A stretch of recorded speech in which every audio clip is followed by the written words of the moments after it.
नमस्कार। नमस्कार। दोस्तों, महाभारत का युद्ध तो आपने सुना ही होगा, कुरुक्षेत्र के मैदान में हुआ।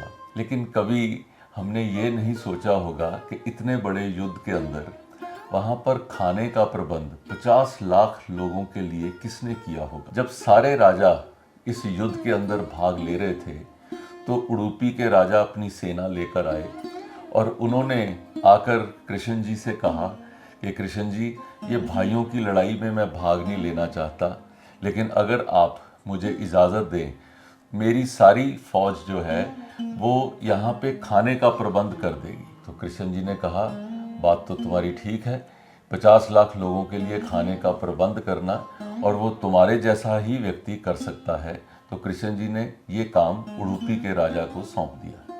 हर रोज जब युद्ध के बाद संध्या के समय पांडव और कौरव और उनकी सेनाएं अपनी दुश्मनी को एक तरफ रखकर राजा उडुपी की रसोई में बैठकर इकट्ठे खाना खाते थे। और आश्चर्य की बात ये थी कि खाना सबके लिए पूरा भी होता था और अन्न का एक भी कण ज़ाया नहीं जाता था। युद्ध के बाद युधिष्ठिर के राज्याभिषेक के समय सभी लोग युधिष्ठिर, पांडवों और भगवान कृष्ण की प्रशंसा कर रहे थे।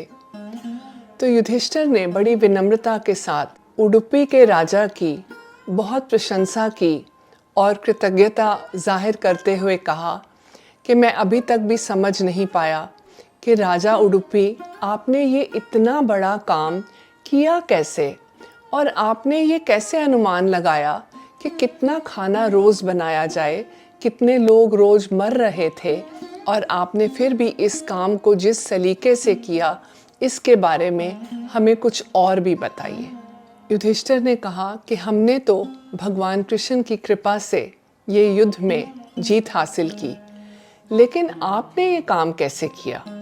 तब उडुपी के राजा ने भी ऐसा कहा कि ये सब भी कृष्ण जी की वजह से ही संभव हो पाया है।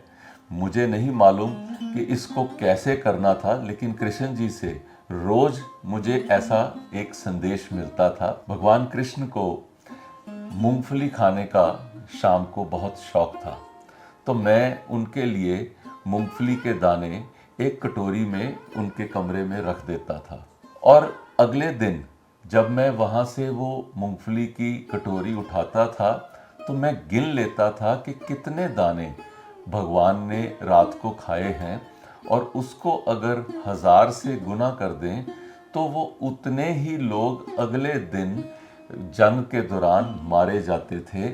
और मैं उसी की वजह से अपना खाना जो बनाना होता था उसको मैं कम कर देता था।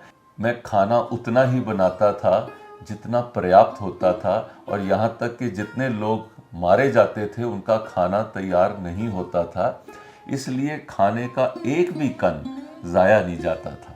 इतनी बड़ी संख्या में लोगों के लिए भोजन की सामग्री एकत्रित करना, उसको खाने के लिए काट कर, पका कर तैयार करना, ये सब कुछ भगवान कृष्ण की ही कृपा से हुआ। लेकिन इस कहानी से हम ये भी सोच सकते हैं कि प्रभु के निर्धारित समय पर ही हर किसी की मृत्यु होती है। कोई भी काम हम ऐसा नहीं कर सकते जिससे कि मृत्यु का समय टल जाए। प्रभु के चरणों में समर्पण करके ही हम जीवन का निर्वाह कर सकते हैं। और हम ये भी सोच सकते हैं कि भारत में हमेशा से अन्न की कमी नहीं थी। सोने की चिड़िया कहा जाता था भारत को। लेकिन उस समय भी सभी कितना इस चीज़ का ध्यान रखते थे कि कभी भी भोजन ज़ाया नहीं करना चाहिए। अगर आपको भी इस बात का ध्यान रहे कि भोजन कभी ज़ाया ना कीजिए, तो सनराइज़ की टीम को लगेगा हमारा प्रयास सफल हुआ। धन्यवाद। धन्यवाद।